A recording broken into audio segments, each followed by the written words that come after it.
Hello friends, ಎಲ್ಲ ನಮಸ್ಕಾರ. So chicken sambar ಮಾಡ್ತಾ ಇದ್ದೇವೆ. ಸೊ ಅದಕ್ಕೆ 2 ರಿಂದ 3 ಚಮಚ ಎಣ್ಣೆ ಹಾಕೊಳ್ಳಿ. ಸೊ 3 ಚಮಚ. ಸೊ ಎಷ್ಟು ಕ್ವಾಂಟಿಟಿ ಅಪ್ಪ ಅಂದರೆ 1 kg ಚಿಕನ್. ಸೊ 1 kg ಚಿಕನಿಗೆ ಸುಮಾರು 3 ರಿಂದ 4 ಚಮಚ, ಟೀ ಸ್ಪೂನಿಂದ 4 ಚಮಚವರೆಗೆ ಆಯಿಲನ್ನು ಹಾಕೊಳ್ಳಿ.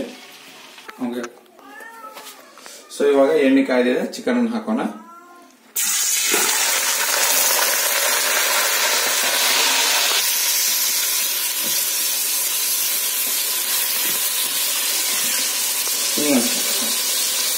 ಇವಾಗ 4 ರಿಂದ 5 ಟಮಾಟೆಯನ್ನು ಹಾಕ್ತಾ ಇದ್ದೇವೆ ನಾವು.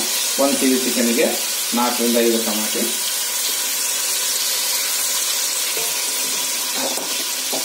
ಚೆನ್ನಾಗಿ ಮಿಕ್ಸ್ ಮಾಡ್ತಾರೆ. ಫ್ಲೇಮನ್ನು ಜೋರಾಗಿ ಇಡ್ತೀವಿ.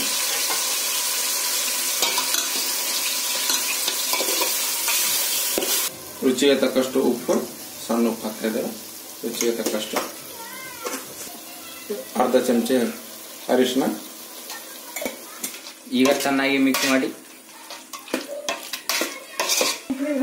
ಈಗ 5 ನಿಮಿಷ ಅದು ಚಿಕನ್ ಅನ್ನು ಕುದೀಲಿ.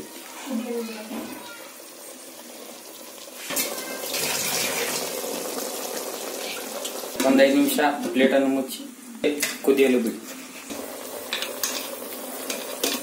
ಈಗ ಇದನ್ನು ಚೆನ್ನಾಗಿ ಮಿಕ್ಸ್ ಮಾಡಬೇಕು.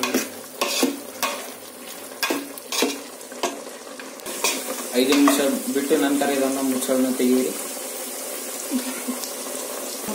ಈಗ ಈ ಚಿಕನ್ ರೆಡಿ ಆಗಿದೆ. ಇದಕ್ಕೆ ಮಸಾಲೆ ಹಾಕೋಣ. ಈಗ ರುಚಿಗೆ ತಕ್ಕಷ್ಟು ಖಾರ,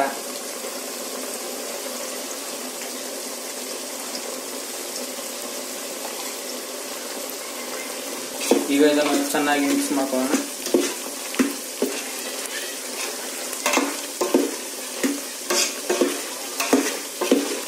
ಈಗ ಫ್ರೆಂಡ್ಸ್ ಇದಕ್ಕೆ ಕಾಟಾ ಚಿಕನ್ ಮಸಾಲ ಹಾಕೋಣ ರುಚಿಗೆ ತಕ್ಕಷ್ಟು.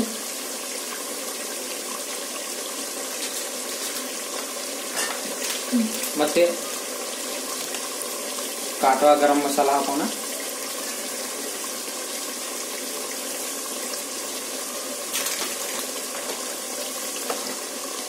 ನೋಡಿ ಫ್ರೆಂಡ್ಸ್, ಚಿಕನ್ ಹೇಗೆ ಕಲರ್ ಬಂದಿದೆ. ಈಗ ಇದನ್ನು ಚೆನ್ನಾಗಿ ಮಿಕ್ಸ್ ಮಾಡಿಕೊಳ್ಳೋಣ. ಕೊಬ್ಬರಿ, ಕೊತ್ತಂಬರಿ, ಅಲ್ಲ, ಬೆಳ್ಳುಳ್ಳಿ ಪೇಸ್ಟ್ ಅನ್ನು ಹಾಕೊಳ್ಳೋಣ. ನಿಮಗೆ ಕ್ವಾಂಟಿಟಿ ನೋಡಿ ಮಾಡಿಕೊಳ್ಳಿ. ಇದನ್ನು ಕೂಡ ಅದೇ ರೀತಿ ಮಿಕ್ಸ್ ಮಾಡಿಕೊಳ್ಳೋಣ. ಈಗ ನೀವು ಇದಕ್ಕೆ ನೀರನ್ನು ಹಾಕಿಕೊಳ್ಳಿ. ಮತ್ತೆ ನೀವು ನೀರು ಕಡಿಮೆ ಅನಿಸಿದರೆ ಮತ್ತೆ ಸ್ವಲ್ಪ ನೀರು ಆಡ್ ಮಾಡ್ಕೊಳ್ಳಿ. ಈಗ ಹೀಗೆ ಆಗುತ್ತೆ ಫ್ರೆಂಡ್ಸ್. ಎಲ್ಲ ಮಸಾಲೆ ಎಲ್ಲ ಕುಡಿರ್ತಲ್ಲ, ಅದನ್ನು ಚೆನ್ನಾಗಿ ಬೇಯಲು ಬಿಡೋಣ ಒಂದು 10-15 ನಿಮಿಷ. ಈಗ ಇದನ್ನು ಕುದಿದ ನಂತರ ಇನ್ನೊಮ್ಮೆ ಮಿಕ್ಸ್ ಮಾಡಿಕೊಳ್ಳಿ. ನೋಡಿ ಫ್ರೆಂಡ್ಸ್, ನೀವು ಒಂದು ಪೀಸ್ ಅನ್ನು ತಿಂದು ನೋಡಿ, ಅದು ಕುದಿದಿಲ್ಲ ಅಂದ್ರೆ ಇನ್ನೊಂದು 5 ನಿಮಿಷ ಕುದಿಯಲು ಬಿಡಿ. ಈಗ ಫ್ರೆಂಡ್ಸ್, ನಮ್ಮ ಚಿಕನ್ ರೆಡಿ ಆಗಿದೆ.